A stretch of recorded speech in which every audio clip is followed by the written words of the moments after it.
자, 여러분 안녕하세요. 위생관계 법규의 이은석입니다. 자, 이번 시간에는요, 본격적으로 위생관계 법규의 이론 정리를 시작하기 전에 전반적으로 위생관계 법규가 이렇게 구성되어져 있다. 그리고 우리가 또 전략적으로 어떻게 시험을 잘 준비해서 좋은 점수를 얻어낼지에 대한 오리엔테이션을 갖도록 하겠습니다. 먼저 이제 공부를 하시기에 앞서서 여러분들이 또 구매를 하시고 또 교재도 준비를 하셨을 텐데요.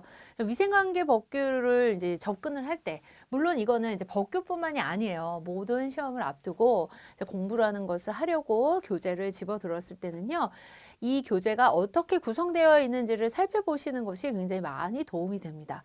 내가 이 과목에서 총 공부해야 되는 양이 어느 정도인지, 이거를 책 1장부터 마지막 장까지 후루룩 넘기듯이 보기보다는요, 어떻게 구성이 되어져 있는지, 그리고 이 시험 문제가 몇 문제 정도 나오고 또 여러 가지 정보들이 있을 거예요. 그래서 어느 부분에서 또 많이 나오고 있는지 이런 것들을 좀 분석을 해가면서 공부를 하신다면 훨씬 더 효율적으로 공부를 하실 수가 있고요. 원하는 그 고득점을 향해서 이제 달려갈 수가 있습니다. 그래서 제가 그거를 팁을 제가 미리 분석을 하고 연구를 하고 정리를 해서 우리 여러분들과 함께 나눌 겁니다. 이걸 잘 새겨 들으시면서 가시면 좋을 것 같아요. 자, 위생관계 법규. 위생관계 법규. 특별히 우리 조리지 시험을 이제 앞두고 계신 분들이 이제 준비를 하실 텐데요. 법규 외에도 또 시험을 봐야 되는 과목들이 있어요. 그런 부분을 잘 보시는데 어쨌든 법규는 반드시 필수로 들어가기 때문에 또 피해 갈 수가 없다. 이런 것들을 이제 알고 계실 거고요. 이 시험을 통해서 다양한 장소로 이제 근무를 가게 되시잖아요. 뭐 학교로 가실 수도 있고, 뭐 교정시설이나 아니면 교육청이나 관련된 산하기관, 다양한 곳에서 이제 근무를 하시기 때문에, 요 공부하는 동안, 그러니까 시험에 요 정도와 관련된 내용들은 좀 알고 가야 된다라고 해서 크게 5장으로 정리를 해놨습니다. 그래서 이 5 법 파트 안에서 여러분들이 공부를 좀 하셔야 되는데요. 제일 많은 범위를 차지하고 있는 게 첫 번째 나와 있는 식품위생법. 자, 이거를요, 여러분들이 교재를 가지고 펼쳐가면서 보셔야 돼요. 우리 교재를 보시고 딱 펼치는 거죠. 그래서 목차를 먼저 보세요. 아, 내가 공부해야 되는 법조문들이, 법률이 뭐가 있을까? 첫 번째 식품위생법. 그러면서 범위도 보는 거예요. 뭔지 몰라도 내용이 많아. 두 번째로는요, 국민건강증진법. 국민건강증진법. 그 다음에 우리 세 번째 파트로는요, 이제 영양과 관련된 게 나오죠. 국민영양관리법. 국민영양관리법. 그 다음에 네 번째가 학교로 갑니다. 학교보건법. 그리고 다섯 번째 마지막 파트가 학교급식법.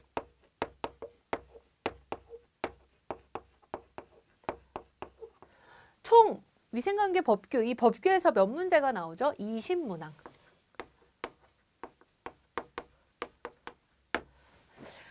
시험에 크게 두 종류의 유형이 있죠. 한 종류의 시험은 절대적인 기준이 있어요. 그래서 이 정도 기준선만 넘어가면 된다. 조리사, 영양사. 자, 면허를 줄 때요. 올해는 딱 10명만 주겠습니다. 이런 시험 아니죠. 이 점수 기준만 넘어가면 통과가 되면 여러분들은 조리사, 뭐 영양사, 뭐 의료인도 마찬가지고요. 자격을 주겠다. 이런 시험이 하나 있고요. 그 다음에 이제 인원이 제한되어 있어서 줄서기로 해서 뽑아가겠다. 이런 시험이 있어요. 우리 조리직 공무원을 앞두고 계신 분들은 줄서기 시험이죠. 20문제지만 한 문제가 그만큼 굉장히 소중하다. 상대적인 평가를 통해서 당락이 결정되기 때문에 한 문제도 소홀하게 놓고 갈 수가 없는데요. 이러한 20문항, 그러면 우리 법규에서는 5챕터가 들어가니까 20문항이니까 사이좋게 나누기 5에서 4문제씩 문제가 나오느냐? 쭉 분석을 해보면 그렇지 않더라는 거예요. 어떤 부분에서는 문제가 조금 더 많이 나오고 어디는 조금 더 줄어드는, 그래서 이 5개의 파트 중에서 가장 많은 문제를 내는 파트가 여기에요. 식품위생법. 그러니까 그만큼 내용이 많이 들어가져 있습니다. 그래서 이런 비율에 좀 차등을 두면서 시간 배분을 이렇게 하시는 것이 이렇게 필요한데요. 목차를 보면서 이 법규는 크게 5가지로 들어가 있구나.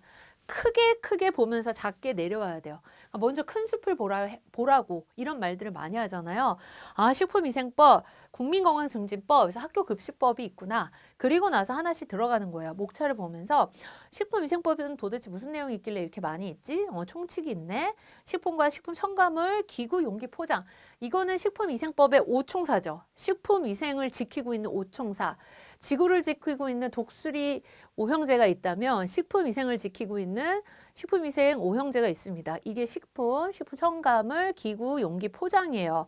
관련된 거 이제 표시, 공전, 검사 이렇게 쭉이 있구나. 이제 그 내용들을 보면서 이제 하나하나 훑어보고 눈에다 어느 정도 외곽을 정리를 해놓은 다음에 본격적으로 교재를 들어가서 공부를 하시는 것이 훨씬 더 조직화를 하는데 이제 많이 도움이 됩니다.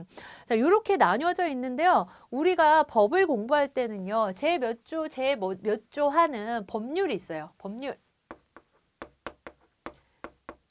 그러니까 어떤 법이냐? 감염병의 예방관리에 관한 법이냐? 식품위생법이냐? 아니면 무슨 학교급식법이냐 하는 법률, 우리 제 몇 조 하는 게 있고요. 그 다음에 이 법률에다가 모든 거를 다 설명을 해놓을 수가 없어요. 그러면 요거를 조금 더 보충을 해주는 게 시행령입니다. 그래서 시행령. 교재가 좋은 게요. 법률과 관련되어져서 시행령에서 보충 설명하는 내용을 계속 다 수록을 해줬어요. 그러면 이렇게 한다. 그러면 이렇게 한다에 대한 조금 더 구체적인 내용, 어떤 내용을 가지고 한다. 이게 시행령이고요. 시행규칙은 더 들어갑니다. 그 시행령에 있는 아주 디테일하게 이거는 어떻게 준비하고 몇 년 기간이고 누구를 뽑고 얼마큼 지나야지 선택이 되고 이런 식으로 시행규칙. 점점 더 세분화되어 가면서 그 법조항에 대한 내용을 구체적으로 아주 세세하게 나열을 해주고 있다. 그래서 어떤 경우에는 이 법률 밑에 시행규칙이 따라 나오기도 하고요. 어떤 경우에는 시행령 따라 나오기도 하고 시행령, 시행규칙 다 들어가는 경우도 있어요. 그런데 이제 관련된 내용의 법조항에 있는 것들을 교재에다 잘 수록을 해놨기 때문에 왔다 갔다 뒤집었다 엎쳤다 이렇게 안 해도 그 페이지 안에서 정리가 될 수 있도록 또 해주고요. 그런데 내가 조금 더 자세하고 정확하게 법조문을 보고 싶다 이러면 여러분들이 이 법조문을 다 사는 게 아니라요. 너무 잘 돼 있습니다. www.law. go.kr 국가법령 사이트예요. 이 인터넷 사이트 안에다가 검색에다가 관련된 법률을 치시면 법조문 그다음에 시행령, 시행규칙이 다 뜹니다. 언제 개정이 됐는지까지 아주 친절하게 해놨기 때문에 그런 인터넷 사이트를 또 통해서 같이 병행하면서 공부하시면 훨씬 더 시간을 줄이면서 정확하게 또 확인을 해볼 수가 있어요. 그래서 이렇게 법은 흘러간다는 거고요. 중요한 건 이게 몇 조냐, 시험 문제에 이 내용은 몇 조냐 이런 걸 묻지 않아요. 우리는 판결을 내리는 사람이 아니죠.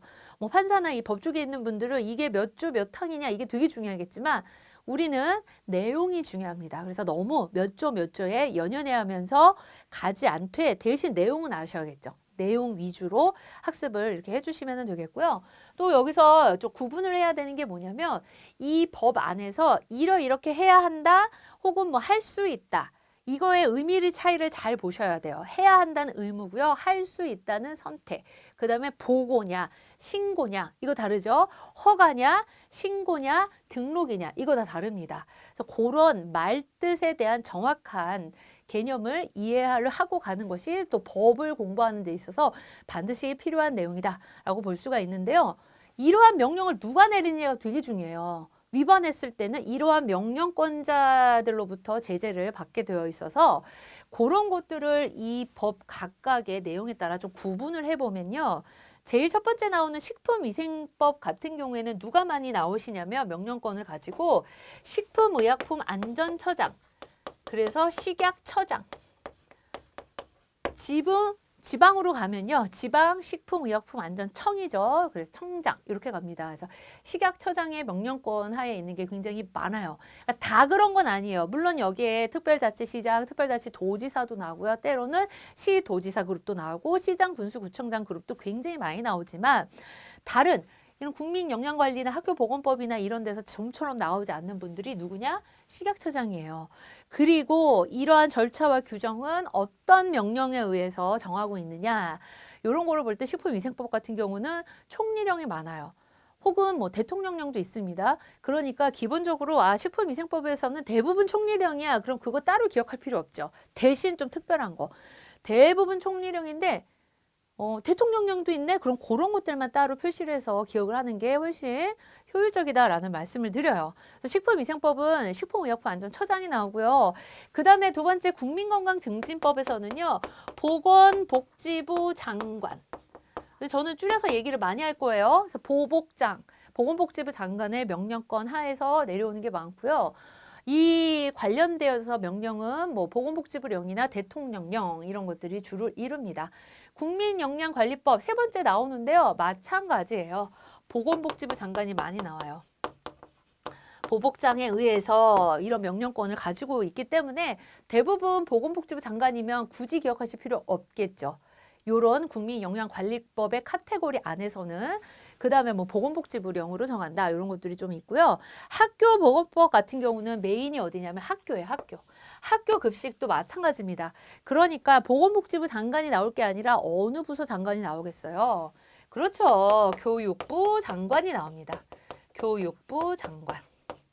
그런데 교육부 장관만 나오지 않아요. 교육감이 있죠. 그리고 또 누가 나오냐면 학교의 장. 각급 학교의 장이 나옵니다. 그래서 교육부 장관이나 교육감이나 학교의 장 이런 것들을 잘 구분을 해주시면 되겠고요. 주로 교육부령으로 정한다. 이런 것들이 많이 있습니다. 주로예요. 그러니까 여러분들 그거를 좀 구분하시는데 학교급식법도 마찬가지예요. 교육부 장관, 교육감, 학교의 장. 이것만 구분을 하셔도 학교 보건과 관련된 얘기인데 문제에 뭐 학교보건법상 이러면서 막 토를 달아주면서 갈 거거든요. 그런데 엉뚱하게 뭐 식약처장이 나온다 이러면 조금 답에서 제외하고 가는 방향으로 보셔도 무방하다 이건데 반드시는 아닙니다. 여러분 절대로 반드시는 아니기 때문에 그런 특별한 예외 뭐 특별하게 이런데 이런 분들 나올 수 있어요. 그런 것들은 체크를 했다가 따로 기억을 하시면 훨씬 더 저장을 잘 해두실 수가 있겠죠. 이게 하나의 팁이다. 이런 말씀을 드리고요. 우리가 20문제가 나온다고 했어요. 20문제. 그러면 항상 문제에는 뭐가 있어요? 그렇죠. 난이도가 있습니다. 난이도는요. 크게 우리가 세 가지로 나눠볼게요. 상난이도, 중난이도, 하난이도. 그러면 시험에 있어서 합격으로 가기에 어떤 난이도 문제는 절대 놓치고 가면 안 되냐면 대부분 한 50에서 60% 정도를 차지하고 있는 게 하난이도예요. 이런 문제를 틀린다 이러면 줄서기에서 뒤로 밀린다고 보시면 돼요. 하난이도는 무조건 맞춰야 돼요. 한 60% 나오고요. 그 다음에 한 중난이도가 20에서 30, 맥시멈 한 30% 정도 나옵니다. 그러니까 중하 난이도 문제는 반드시 맞추고 가야 되고요. 이제 상난이도 문제가 난이도 상이 한 10에서 20% 많으면 그러니까 뭐 한 두 문제 왔다 갔다 이렇게 나올 건데요. 상 난이도의 문제들 같은 경우는 열심히 준비한 분이나 아니면 미처 열심히 준비하지 못한 분이나 다 어려울 수가 있어요. 이런 문제를 놓치는 것에 너무 아쉬워하는 건 너무 바람직하긴 한데 그만큼 이제 열심히 공부를 하겠다 이런 마음을 넣은 건 맞는데요. 시험에서 잘 붙으려면요 이거예요. 중난이도, 하난이도를 틀리는 순간 그냥 뒤로 자꾸 밀린다라고 볼 수 있어요. 그러니까 누구나 혼란스럽고 내가 열심히 공부를 하긴 했지만 이런 법정을 잘 못 봤는데 그런 문제는 공부를 많이 하거나 그렇지 못하거나 당황할 수가 있어요. 그래서 맞을지 안 맞을지 확률이 비등비등한데 중난이도나 하난이도 같은 경우는 공부한 사람 그렇지 못한 사람 극명하게 갈리기 때문에 이 난이도의 문제들은 잘 잡고 가야 되는데 대부분은 중하 난이도에서 문제가 많이 나오겠습니다. 그래서 내가 좀 더 열심히 해서 좋은 점수를 받겠다 이런 마음을 가지고 가시는 것이 좋습니다. 법 같은 경우는요. 법이 좀 어려운 이유는 일단 말이 좀 길어요. 지지부지 길면서 설명도 많고 부연 설명. 그리고 이렇게 해야 된다. 근데 다만 이러면서 가는 경우도 많이 있고요. 이거는 제외한다 해놓고 또 그 내용에 가로쳐 놓고 이거는 또 제외. 그럼 이게 들어간다는 건지 안 들어간다는 건지 막 헷갈릴 수가 있어서요. 일단은 법조문 그대로 보시면서 이해하셔야 돼요. 아, 이건 포함이 된다는 거구나. 안 된다는 거구나. 이런 것들을 이해하면서 문장 그대로 보기에 낼 수 있어요. 그렇기 때문에 그러한 부분들을 염두에 두셔서 공부를 하는 거. 그리고 서두에도 말씀드렸지만 처음부터 책 펴서 1장부터 막 동그라미 치면서 가는 게 아니라 목차를 먼저 보셔야 돼요. 내가 위생관계 법규라는 책이야. 두껍네. 뭐 얇네. 이 정도면 할 수 있을 것 같아. 들춰봤더니 도대체 어떤 내용들이 들어있어? 크게 이렇게 5개의 파트로 나뉘어져 있네. 여기선 범위가 많네. 문제가 많이 나오겠네. 뭐 이런 것들 많이 나올까? 뭐 유추를 하면서 그 다음에 들어가는 거예요. 식품위생법 어떤 내용이 있지? 이렇게 있지. 더 이제 책을 펴고 들어가서 총칙에는 보통 법 1조에는 목적이 나오고요. 2조에는 용어에 대한 설명들이 나오는구나. 이렇게 해가면서 학습을 할 때 훨씬 더 기억에 잘 남는다는 거고요. 법규는 한 번에 몰아서 하면 나중에 아수라장돼요. 기억이 잘 안 나요. 우리가 일상생활에서 흔하게 말하는 내용들이 아니고 막 다 꼬여버려요. 그래서 법규는 틈틈이 하셔야 됩니다. 내용을 나누세요. 잘게 나눠서 수시로 내가 혹은 일정 시간을 할애해서 내가 공부를 하겠다라고 꾸준히 보시다가 막판에 시험에 임박했을 때 집중을 확 하셔가지고 한 번에 쫙 비교해가면서 정리를 하실 때 훨씬 더 기억에 잘 남을 수 있습니다. 그러나 만약에 나는 나만의 공부 방법이 있다. 그러면 또 그런 방법을 이용을 하시면 되겠죠. 그래서 저는 이제 효율을 높일 수 있는 팁들에 대해서 말씀을 드리고 있습니다. 그래서 너무 한 번에 하려고 그러면은 당황되고요. 특히나 시험에 임박할수록 불안하고 떨려요. 긴장을 하기 때문에 내용이 잘 안 외워질 확률이 많고 뒤죽박죽 될 수도 있기 때문에 틈틈이 나눠서 하시고 이제 마지막 임박해서 쫙 정리를 하시면 훨씬 더 기억에 잘 남을 수 있는 방법 중에 하나다라는 거고요. 그리고 비슷한 내용들이 계속 나올 거예요. 그러면 왕도가 없어요. 저도 그래요. 앞으로 계속 넘어가세요. 이상하다. 그때는 식약처장과 시도지사 또는 시장군수구청장이었는데 지금은 식약처장과 특별자치시장, 특별자치도지사, 시장군수구청장이야. 비슷비슷하지만 다르거든요.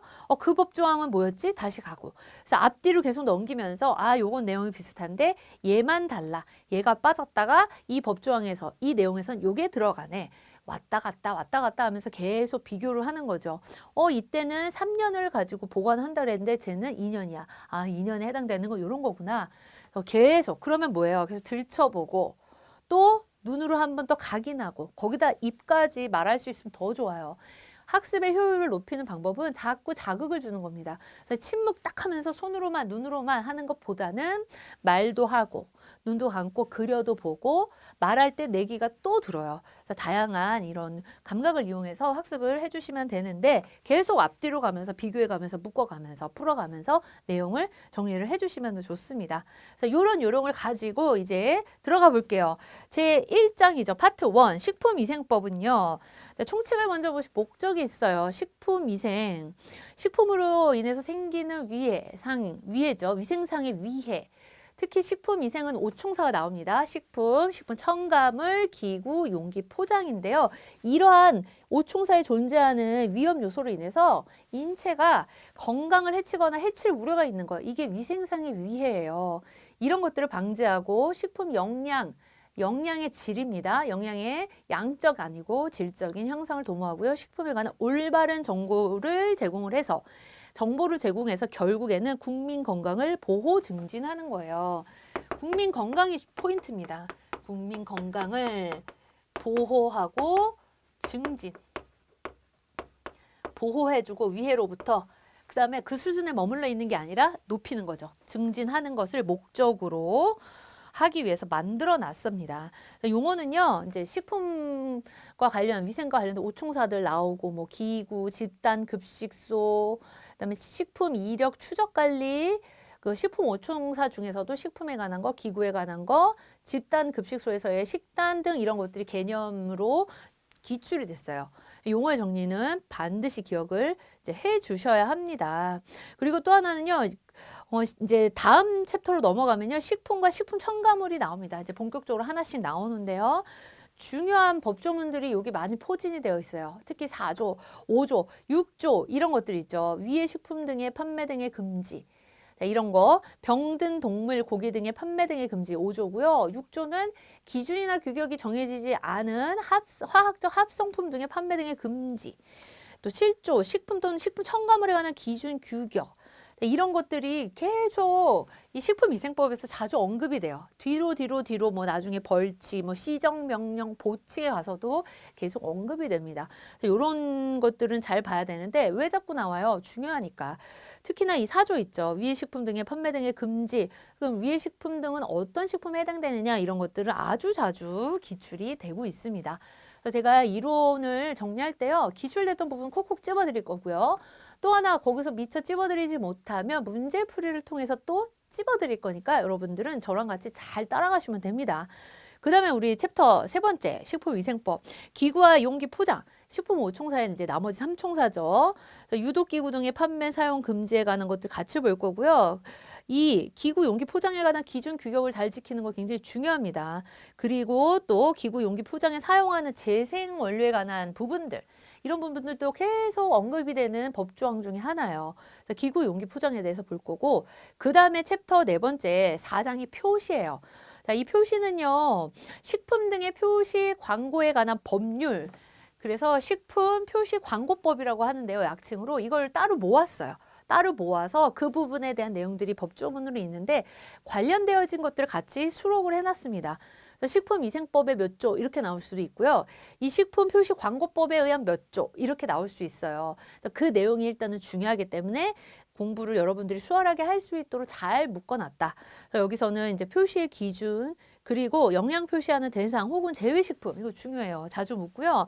나트륨 함량 비교 표시, 뭐 부당한 표시 또는 광고 행위는 금지하는 거, 그리고 유전자 변형 식품 등을 잘 표시해 줘야 되는 거 이것도 자주 언급되는 법조항문 중에 하나입니다. 이런 것들이 표시라고 하는 챕터에서 언급이 돼요. 그래서 이런 부분들 같이 이제 정리를 해보실 거고요. 그 다음에 다섯 번째 챕터가 식품 등의 공전이에요. 공전. 이거는요. 안전한 관리를 위한 하나의 지침서, 기준서라고 보시면 돼요. 그래서 이게 기출이 됐었는데요. 식품 또는 식품 첨가물, 기구, 용기, 포장. 우리 식품위생에 있어서 중요한 5총사잖아요. 이 5총사에 대한 기준과 규격에 대해서 작성을 해놓고 이제 보급을 하는 거. 이거는 이제 식약처장의 명령권 안에 있습니다. 그래서 이렇게 정리를 해놓은 것들, 이게 기출됐었어요. 그 부분, 공전에 대한 걸 볼 거고, 내용은 상당히 짧아요. 이게 본문의 내용과 같아요. 완전 답니다. 그 다음에는요, 6장이에요. 검사 등에 관해서 공부를 할 건데요. 위의 평가 요소. 우리가 이게 위해 식품인지 아닌지 위에 요소가 있는지 어떤 측면에서 볼 거냐면 크게 물리적인 측면, 화학적인 측면, 미생물적인 측면 이렇게 볼 겁니다. 이것도 기출이 됐던 부분이고요. 그러면 이런 위해가 있는지 평가하는 순서에 의해서 가겠죠. 그 순서도 같이 정리를 해볼 거예요. 일단은 이게 위해가 있는지 아닌지 이걸 먼저 봐야 되겠죠. 위험하지 않아? 그런데 미리 겁먹고 뭐 회수하고 폐기할 필요가 없는 거예요. 그래서 위험성을 확인하는 게 1단계예요. 위험성을 확인을 했으면 A라는 것과 B, C가 위의 요소로 지금 의심이 되는데 A는 위험성 있는 물질이야. 그러면 그 위험성 있는 물질이 어느 정도가 돼야 위험성이 나타날까라고 하는 위험성 결정 단계로 넘어가겠죠. 위험성이 결정이 됐어요. 100이라는 수치까지는 괜찮은데 그 이상이 되면 위험해. 그 다음에 뭐겠어요? 그러면 내가 어느 정도 노출이 됐나? 이 식품이 어느 정도 노출이 됐나를 평가하겠죠. 평가를 했더니 50이야. 그러면 괜찮아가 되겠고 150이야 이러면 와 기준을 넘어갔구나. 그러면 이제 기준을 넘어갔어요. 그렇다고 해서 그것이 반드시 다 문제가 일어나냐? 이건 또 아니잖아요. 감염병이 막 만연을 해도 감염병에 걸리는 사람이 있고 안 걸리는 사람이 있듯이 실제로 100 이상일 때는 되게 위험한데 그래서 거기 이상이 노출이 된 건 맞는데 나한테 얼마만큼 위해가 왔는지 그 위해도를 결정하는 이 단계로 갑니다. 위험성 확인하고 위험성을 결정을 하고 노출을 평가해서 위해도를 평가하는 이런 것들에 대한 내용도 중요하게 보셔야 돼요. 그리고 우리 검사 등에서요. 유전자 변형 식품 등의 안전성 심사하는 거 또 작업 품질 검사하는 거 중요하고요. 또 여기서 시험 문제에 잘 나오고 있는 게 식품위생감시원인데요. 식품위생감시원이 있고요. 비교해서 소비자 식품위생감시원이 있습니다. 이거 어떠한 명령권자에 의해서 설치가 되고 어떠한 직무를 하는지 특히 소비자 식품위생감시원을 중심으로 기출이 되고 있어요. 그러니까 둘 다 아셔야겠죠. 이것들 구분하는 내용들 같이 정리를 할 겁니다. 영업이라고 하는 파트로 넘어가서는요. 우리가 법 식품위생법이 위생관계법규에서 가장 많은, 그래서 여기서 실제로 한 40%가량 문제가 나오고 있다. 이렇게도 보고 있는데요. 또 이 식품위생법 제 첫 번째 파트에서 가장 많은 내용을 차지하고 있는 게 바로 이 영업 파트예요. 영업 파트가 내용이 많습니다. 그래서 여기서는 왜냐하면 영업의 종류가 우리가 9가지로 이렇게 카테고리를 가지고 정리하거든요. 이게 종전에는 8가지였다가 공유주방업이라는 게 개정이 되면서 들어왔어요. 내용이 많아요. 업종이 많다 보니까 그 업종 하나하나 훑고 가면서 다양한 내용들이 이제 들어가게 됩니다. 특히나 식품 적개업에 대한 것들, 식품 적개업 잘 보셔야 돼요. 식품 적개업. 이라고 하는 업종 하나로 했지만 사실 여기 안에는 이렇게 6가지가 들어가요. 휴게 음식점, 뭐 일반 음식점, 그다음 주점, 단란주점, 유흥주점, 제과점 영업, 그리고 집단 급식소 이런 것들이 들어가는데요. 그렇게 또 가지치기 하는 내용들이 얼마나 많이 있겠어요. 그 9가지 카테고리 중에. 이런 것들을 하나하나 이렇게 보면서 갈 겁니다. 그래서 각각의 이런 영업을 할 때 어떤 것들을 준수해야 되는지, 어떤 기준이 있는지 여기서 기출이 많이 되고 있어요. 자주 됩니다. 그리고 영업을 하려면 크게 그냥 영업하지 않아요. 영업 허가를 받던가 아니면 영업 등록을 하던가 허가 아니면 신고 써볼게요. 영업 허가, 등록, 혹은 신고. 어떤 업종이 각각 어떻게 해야 되는지 이런 것들을 구분하는 거 이런 것들 중요하고요. 영업 허가 해줬는데 이제 허가, 등록, 신고죠. 어떤 경우에 또 제한이 오는지 그리고 건강진단 항목에 대해서 같이 볼 거예요. 그래서 영업자와 종업원 대상으로 보고요. 어떤 항목으로 하는지 그리고 결과 어떤 질병에 걸렸을지도 제한이 오는지 영업을 하는 데 있어서 일을 하는 데 있어서 그다음에 식품위생교육 그다음 위해 식품 등을 회수하죠. 그리고 위생 등급을 매깁니다. 그래서 모범업소인지 일반업소인지 아니면 우수업소인지 일반업소인지 어떤 업종에 대해서는 모범 어떤 업종은 우수 이렇게 나뉘는 거 그 안에 들어있는 규정들을 보고요.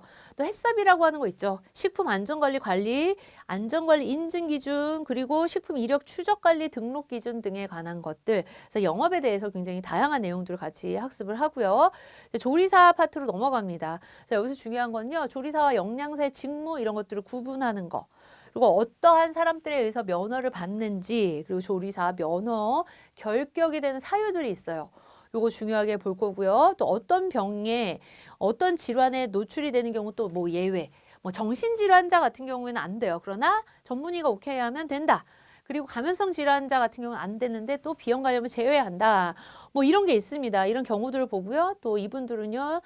의무 교육을 받아야 되는데 특히 집단 급식소에 종사하는 조리사, 영양사는 매년 이렇게 의무 교육을 받습니다.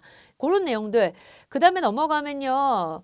9번째 장이죠. 식품위생심의위원회. 그래서 심의사항이 뭔지, 조직과 운영에 대한 건 어떻게 되는지. 그리고 10번째로 넘어가면 식품위생단체가 나옵니다. 크게 3가지가 있어요. 동업자 조합이 있고요. 식품산업협회가 있고요. 그다음에 식품안전정보원이 있는데 그 정보원 관련해서 문제들을 계속 나와요. 그만큼 중요하다고 보는데 기출이 또 됐었습니다. 그리고 건강에 위해 가능성이 있는 영양 성분, 나트륨, 당류, 트랜스지방이거든요. 이런 것들 규정들. 그리고 이러한 사업을 주도할 기관, 주관기관 설립 지정에 관한 내용들이 나오고요. 11장으로 넘어가면 시정과 명령, 허가 취소 등 행정 제재가 나와서 이런 경우에 시정 명령이 오고 폐기 처분, 그다음에 위해 식품 등은 공표하고요.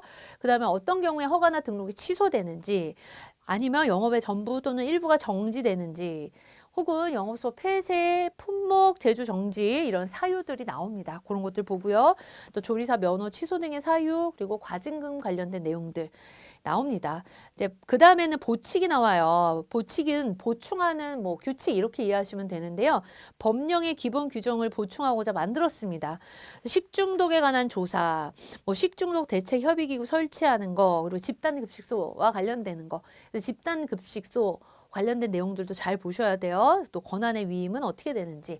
벌칙은 이런 경우에는 이런 정도. 어느 게 가장 센지. 이런 경우에 이렇구나. 해서 뭐 벌칙에 대한 문제들이 막 나오는 건 아니지만 보기로 딸려 들어갈 수도 있고요. 벌칙이 세다는 건 그만큼 중요하다는 얘기죠. 잘 지켜야 된다. 이런 내용들이 제1 파트죠. 식품위생법에 들어가고요. 두 번째 국민건강증진법으로 갑니다. 국민 건강을 증진하는 게 목적이에요. 그러려면 일단 우리 국민들이 건강에 대한 책임의식이 있어야 되고요. 바른 지식이 보급이 돼야 되겠죠. 지식이 있다고 책임이 있다고 건강이 증진되느냐? 뭔가 조금 부족해요. 그 조금이 뭐냐? 결국에 알고 있는 것들을 잘 실천해야 됩니다. 그래서 건강 생활을 스스로 실천할 수 있는 여건을 만들어주는 게 목적이에요. 그래서 결국에는 국민의 건강을 증진하는 게 국민건강증진법입니다. 여기서도 용어의 이런 목적과 용어의 개념 중요해요. 기출됐습니다. 그래서 국민건강증진사업, 보건교육, 영양개선, 뭐 건강관리, 건강친화제도 이런 것들도 문제 풀이하면서 정리할 거예요. 자, 국가와 지자체의 책임이 있죠. 이거는 건강증진은 국가와 지자체의 책임이고요. 또 모든 국민은 또 그거에 부응하는 노력을 해야 되는 거. 타인의 건강에 해를 끼치는 행위를 해서는 안 됩니다. 국가만 열심히 하면 되냐? 아니에요. 국민도 같이 의무를 다해야 된다. 국민건강 증진을 위한 종합계획을 세우고 실행계획을 세우는 것들. 5년 주기인지 매년 주기인지 이런 것들도 볼 거고요. 한국건강증진개발원을 설립하는 거. 이유가 있어요. 국민건강증진 기금도 운영하고요. 이 국민건강증진 사업을 잘 추진하기 위해서 설립합니다. 총칙에 나오고요. 두 번째 국민건강증진법의 국민건강관리에 있어서는요. 이제 국가 지자체의 지원, 그래서 건강생활 지원에 대한 부분들, 금연, 절주, 금연과 절주, 술, 담배죠. 이것이 잘 컨트롤이 돼야 결국엔 국민 건강을 올리는데 건강 증진은요. 건강할 때 건강을 높이자 이런 개념을 가지고 있기 때문에 굉장히 중요한 요소예요. 술, 담배, 광고에 대한 거, 금주구역 지역 지정하는 거, 금연을 위한 조치, 뭐 금연구역 지정하는 거, 뭐 담배에 관한 경고 문구 등을 표시하고요. 또 금연지도원이나 보건교육을 실시하는 거. 그리고 국민건강관리에 있어 중요한 영양관리, 영양조사가 들어갑니다. 영양조사원과 영양지도원의 자격, 역할, 또 구간건강사업, 건강증진사업 등에 관한 게 국민건강관리 제2장에서 2챕터죠. 이루어지고요. 3챕터 국민건강증진기금, 기금이 설치되고 이 기금에 대한 기금을 마련하기 위해서 국민건강증진 부담금을 또 부과하고 징수하는 거. 이게 담배 부담금에서 옵니다. 그래서 그런 내용들 보고요. 기금을 어떻게 운용하는지. 보칙에서는 비용의 보조, 그다음에 지도 훈련 관련된 거, 권한의 위임이나 혹은 위탁, 업무 위탁 이런 내용들이 나오고요. 이제 벌칙 간단하게 정리하면서 제2파트 국민건강증진법이 또 마무리가 됩니다. 자, 세 번째 파트입니다. 국민영양관리법인데요. 먼저 제1챕터 총칙에는 이제 이 법을 만든 목적이 나와요. 국민영양관리법 같은 경우에는 결국에는 삶의 질입니다. 삶의 질.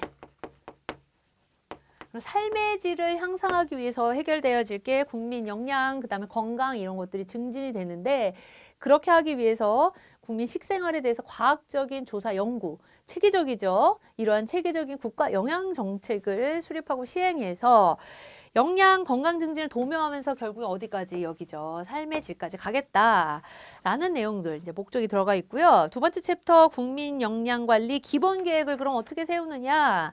이제 5년마다 세울 건데요. 국민 건강 증진 정책 심의위원회의 심의를 거쳐서 이제 수립을 합니다.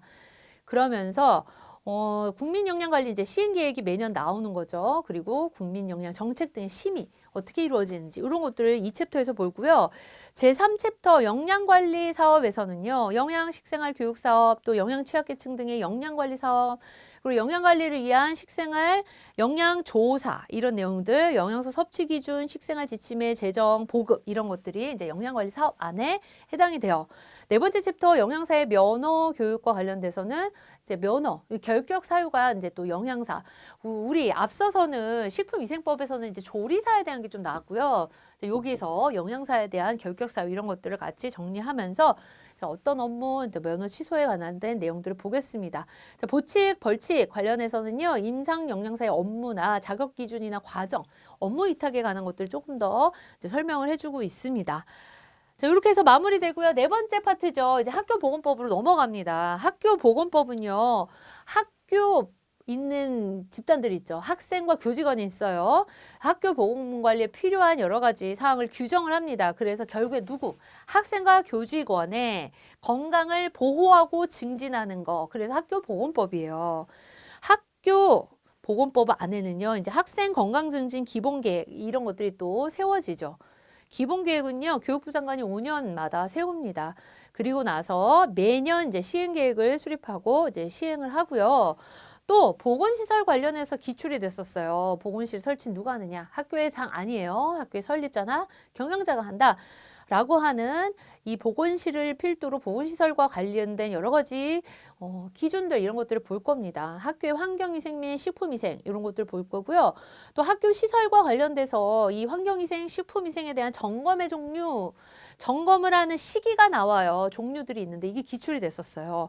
일상점검, 뭐 정기점검, 특별점검 이런 내용들을 같이 이제 정리를 해볼 거고요. 건강검사, 등교중지, 학생의 보건관리, 또 응급처치 교육을 포함한 보건교육 이런 것들이 또 이루어지고 있고요. 내용이 예방접종 완료에 대한 여부 확인하는 거, 그리고 우리 학교 감염병으로부터 굉장히 취약한 장소잖아요. 많은 사람들이 밀집해져 있고 면역력이 취약한 우리 학생들이 있습니다. 감염병 예방대책과 관련돼서 예방접종을 한다거나 감염병 대응 매뉴얼을 작성하는 등 이런 관련된 업무 규정을 보고요. 학교 보건위원회의 역할들을 좀 볼 겁니다. 마지막 5번째 파트예요. 학교 급식입니다. 급식법. 이 급식법을 만든 목적은요. 결국에는 식생활을 개선을 하는 거죠. 뭘 통해서 학교 급식의 질을 향상을 시키고요. 학생의 건전한 심신의 발달 이루는 거, 그리고 국민의 식생활을 개선하는 데 기여하기 위해서 합니다. 학교 급식, 학교 급식 공급업자, 급식에 관한 경비 이런 용어들의 개념을 총칙해서 보고요. 이제 국가나 지자체에 어떤 임무가 있는지, 그리고 학교 급식의 대상은 어떻게 되는지, 학교 급식과 관련해서 학교 운영위원회 심의나 또는 자문을 거쳐서 학교장이 결정해야 되는 사항이 뭐가 있는지 이런 것도 중요해요. 기출이 됐습니다. 챕터 2로 넘어가시면 학교 급식 시설의 설비 기준이 나오죠. 여기 학교 급식법에서는 기출된 문제들이 되게 많아요. 그런 문제들을 가지고 여기 교재에 정리를 해놔서 그래요. 대부분 기출이 많이 됐습니다. 급식 시설의 설비, 종류와 기준, 학교 급식 조리 시설 이 부분도 기출이 됐고요. 급식 시설의 세부 기준, 영양교사 배치, 영양교사 직무 이런 내용을 볼 거고요. 3챕터로 넘어가시면 학교 급식 관리 운영 과 관련되어져서요. 학교 급식의 식재료의 품질 관리 기준 이런 것들, 어떤 게 식재료고 품질 관리 어떻게 하는지 기출됐습니다. 이런 것들, 또 영양 관리 그 기준에 따라서 식단을 작성할 때 고려할 사항 이런 것도 기출됐고요. 위생 안전 관리 기준 다 기출됐네요. 그다음 식생활 지도, 영양 상담, 학교 급식의 운영 방식, 업무를 위탁할 때 그 범위, 품질, 안전을 위한 준수사항 이런 것도 기출됐고요. 또 학교 급식법의 내용 다 나왔던 문제들을 영역들을 가지고 정리를 아주 잘 해놨습니다. 특히 3챕터 내용 잘 보셔야겠어요. 그리고 챕터 4 보칙이나 벌칙을 통해서 학교 급식 운영 평가, 출입 검사 수거, 권한의 이임 이런 내용들이 이제 정리가 될 겁니다. 그렇게 해서 5파트. 내가 대략적으로 어떤 것들을 공부해야 될지 머리 안에 좀 들어오시죠. 이게 다예요. 이 골격이죠. 이 골격을 가지고 이제 하드웨어적인 것들을 다 정리를 했어요. 여기에다가 이제 세세하게 소프트웨어적인 내용들을 하나하나씩 넣으면서 공부를 해가신다면 분명히 좋은 점수를 받으실 수가 있습니다. 저는 여러분들이 좋은 점수를 받도록 또 이해가 되고 정리가 잘 되도록 이렇게 강의를 또 진행을 할 건데요. 결국에 중요한 거는 우리 여러분들이 또 열심히 같이 또 협력을 하면서 박자 맞춰서 잘 따라오는 거. 저와 여러분들이 같이 협력하면서 또 원하시는 그 목표를 향해서 가려면 반드시 이 과정을 거쳐 나가셔야 하기 때문에 힘들고 때로는 하기 싫고 지칠 때도 있으시겠지만 그 목표를 향해서 잘 걸어 나가실 수 있도록 같이 발맞춰 갔으면 좋겠습니다. 여러분들에게 있어서 좋은 결과가 날 수 있도록 저도 계속 제 마음속으로 바라볼 거고요. 우리가 본격적으로 또 이론에 들어가서 내용 정리를 하고 또 내용 정리가 끝나면 또 문제풀이를 통해서 다시 한번 정리를 할 거예요. 그 과정까지 잘 마무리하시고 좋은 결과가 있기를 바라겠습니다. 감사합니다.